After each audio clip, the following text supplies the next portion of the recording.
Hello everybody and welcome back to another Team Memes Not Meta deck profile. We're here today with Aidan, and Aidan's showing off one of his new decks that he's had a lot of fun testing and playing with recently. And Aidan, what's that? So we're playing, it's a bit of a meme variant. We're playing Windwitch Invoked. Windwitch Invoked. Now that's a very interesting combination. Yeah. They do have some good synergy, I understand. They do. It was a good deck like 5 years ago. But for some reason, I'm still playing it today. Well, you know what? We're bringing it back here in Team Memes Not Meta, and I mean, you know what? I think it's got some potential, so let's get right into that profile. Let's get right into it, of course. All right. So, pretty standard. We play triple Windwitch Ice Spell. This is your starter card. This is the most important Windwitch you always want to open up with.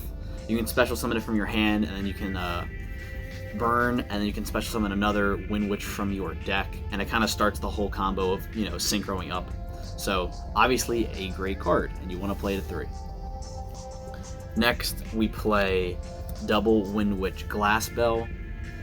This is the card that you're going to special summon off of your Ice Bell effect. So then it'll be, you'd special summon it, and you would go chain 1, chain 2, where you would add with Glass Bell, and then you would burn with Ice Bell. So, good. You only want to play it at 2 because you don't want to open it up too often. Next, we play 2 1-ofs. So we play 1 copy of Windwitch Snowbell. So when you control 2 Windwitch monsters, you can special summon it from your hand. This is important for getting into your level 8 synchros, so that you would add it off of your Glass Bell effect, and then you'd special summon it. And then we also play one of the new Windwitch support cards, 1 Windwitch Freeze Bell. So this is important because, or I like to only run this at 1 because alone it's not that great. So you can special summon it if you only control Windwitch monsters.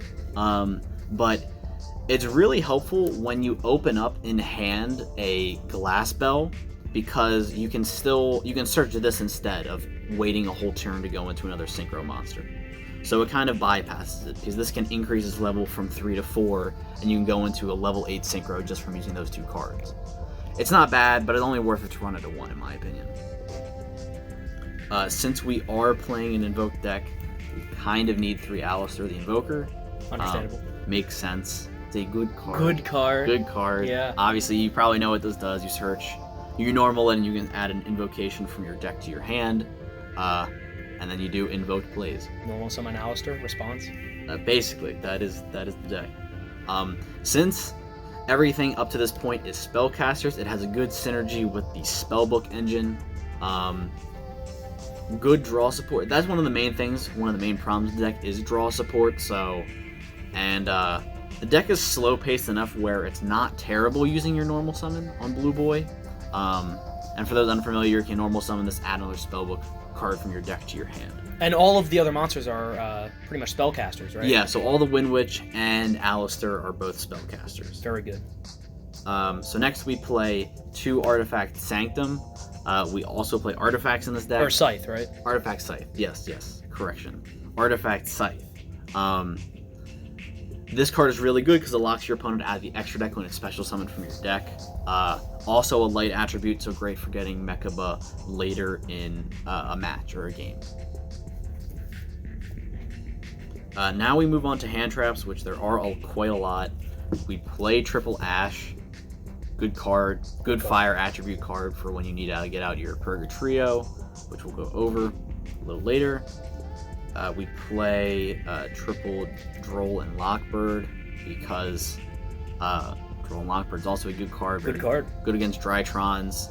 Also wind attribute. I mean, it doesn't come up that often, but sure. Got that gold rare reprint? Oh, of course. We play 2 Effect Veiler. Again, not a bad card. It's a cheaper alternative, and it's a light monster. So, not bad. So that's it for the monsters. Now we'll go on to spells. So we play 1 Terraforming. Pretty self-explanatory, because we want to use the Terraforming to search our Magical Meltdowns. Obviously the combo with Magical Meltdown is you'd activate Meltdown, add an Alistair from your deck to your hand, then normal Alistair, and then you'd search for the fusion spell Invocation, which we have right here, and we play 2 of. Invocation, to briefly explain it, everyone probably knows what this does already, but when you activate it, you can banish an Alistair You can use an Alistair and another monster with a specific attribute to special summon a invoked monster from your extra deck. So obviously, since invocation is heavily reliant on using various attributes, things like the Wind Witches and your artifacts and your hand traps, they help contribute to a variety of attributes, which is very good. Needs a reprint. Yeah, it's a little expensive right now. I got them when they were like only $5 a piece. That was a pro gamer move many on years Aidan's ago. part there. Yeah, that was about 2 years ago. You picked them up way before they spiked. So I'm kind of privileged in that aspect. Next, we play triple Spellbook of Secrets. Also continue adding with the draw engine. I play a bit of this ratio because you'd rather see secrets than you would your blue boy, in my opinion. So I like playing this at more of 3 of. And then I only play 2 Spellbook of Knowledge. Now this is the best Spellbook card because you can tribute a spellcaster you control, or Spellbook in your hand, you can draw 2 cards. So great for draw support. So for those of you that don't know, you can either activate your Spellbook of Secrets, search for a blue boy or a Spellbook Magician of Prophecy. You can normal Prophecy, search for Knowledge, and then you can tribute and draw 2. So that is the spell lineup. Next, we have a handful of traps. Kind of teased it a bit earlier, but we play triple Artifact Sanctum. We want to special summon out our Scythes, preferably, set this on our first turn and lock our opponent out of the extra deck. Good card. Good card. We play triple Impermanence. I have these, so it works to play them. One of the problems with this deck is spell trap removal. We don't play any in the main deck. Oh, well, there's not a great amount because you're kind of limited on space. So using this to even negate things in specific columns helps out a bunch. Or using the Mechaba effect to negate like traps. That's also something that comes up later. Then we play 2 Trap Trick. This card can be really clutch at times. Basically, you can activate it. You can send 1 copy of the trap you're looking for and banish it, and then set 1 copy from your deck to the field. So if you're looking to do invocation, if you activate Trap Trick, you can banish 1 copy of Impermanence and then set another copy to your field. So, and you can also activate it at the same turn that it's set. Yes. So that is pretty nice. I mean, that's the main deck. Nothing too crazy. Pretty self-explanatory. It's a pretty easy deck. I'll say that. So we'll go into the extra deck now. So we play 1 copy of Salamangreat Almirage, so you can link off your Alistair into it, and then you would link your Salamangreat Almirage off into 1 Secure Gardener. Notice how we have 1 fire attribute and 1 light attribute here. Good for getting your other invoked monsters. We play 1 Alistair the Invoker of Madness. Can come up in certain scenarios, like for an OTK. It's not a bad card, but you really only want to play it at 1. So what you can do is you can special summon it to the zone, or if a invoked monster is special summoned, you can activate the effect, discard 1 card, and add an invocation from your deck to your hand. Now we move on to our Synchros. So we play 1 Crystal Wing. This is really kind of the monster you want to see going first turn. It's a good card, has a very good negate effect, can boost its own attack, and it's just a very strong card, and it's a little difficult to out. One of the best Synchros of all time.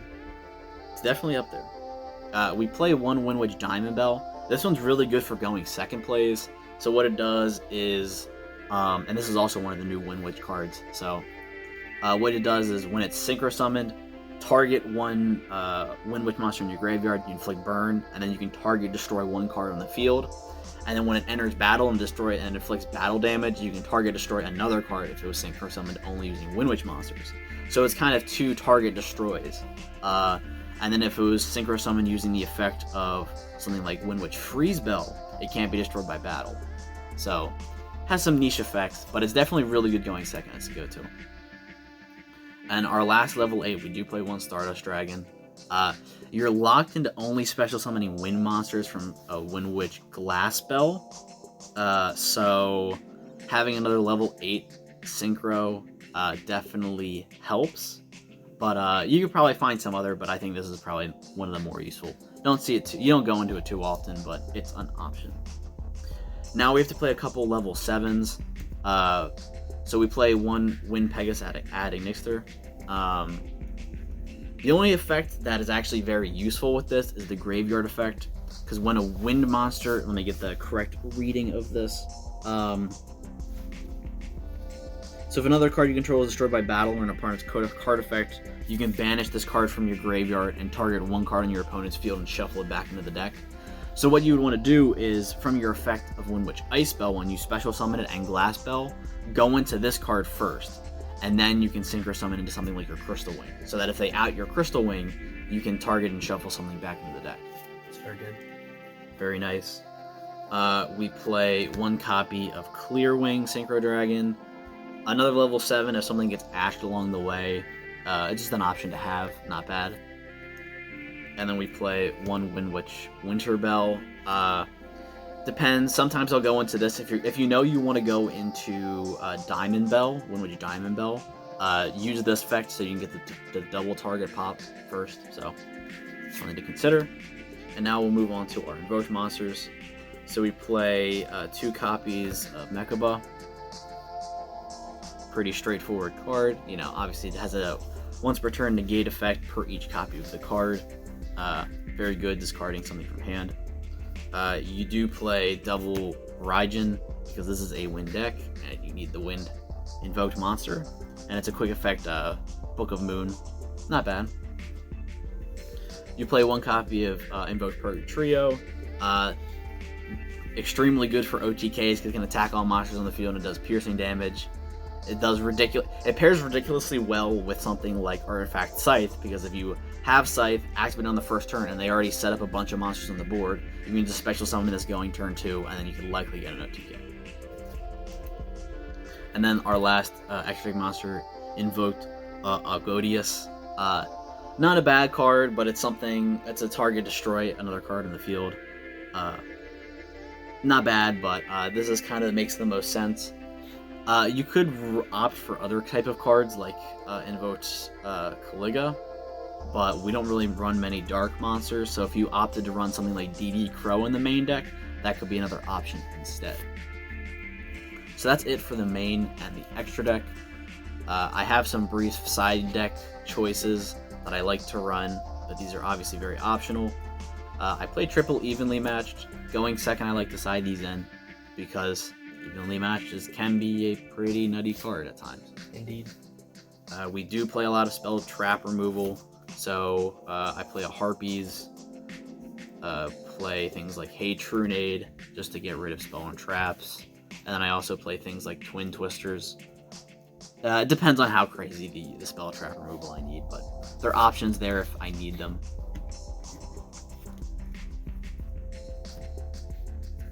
Play Dark Ruler No More. Not bad. Not a bad card at all, but if something really problematic come up, I would use this. And then triple Artifact Lancia. I don't really like to main this in the main. I don't really like to put this in the main deck right now because I feel like Artifact Scythe has a more impactful effect in the game and likely has a more impactful effect than just Lancia. But if you decide to side this in going into like a second game or third game, it's definitely very impactful and it's a very good card. And you can special summon it off of Sanctum as well. So that is the main, extra, and the side deck. All right, so final thoughts. I mean, you know, like you said, Invoked, Windwitch, I guess throw Spellbook in there as well, whatever you want to call it. Sure.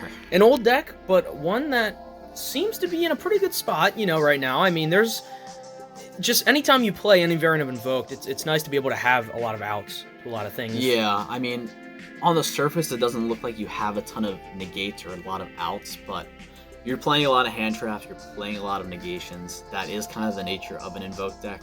Now, obviously, you can probably tell this isn't the best budget-friendly option there is available. Unfortunately, but if you have the invocations, if you have a lot of the cards, and if you're looking for just something different to play, like a different variant, something more fun, could be an option to consider. I've enjoyed it so far, and hopefully, maybe we'll do more Invoked profiles along the way if the ban list is favorable. Yeah, if the ban list is favorable, I mean, we got the Invoke stuff now, so we can put together pretty much any variant of that we want. So we'll have to explore that in the future for sure. But as for today, hope you guys enjoyed the Windwitch Invoked Spellbook deck from Aidan here. And if you have any questions, any comments at all, leave them down below. Of course, leave a like, subscribe, all that good stuff. We appreciate it here on the channel if you're enjoying our content. And with that said, thanks so much for watching. This has been another deck profile here on Team Memes Not Meta.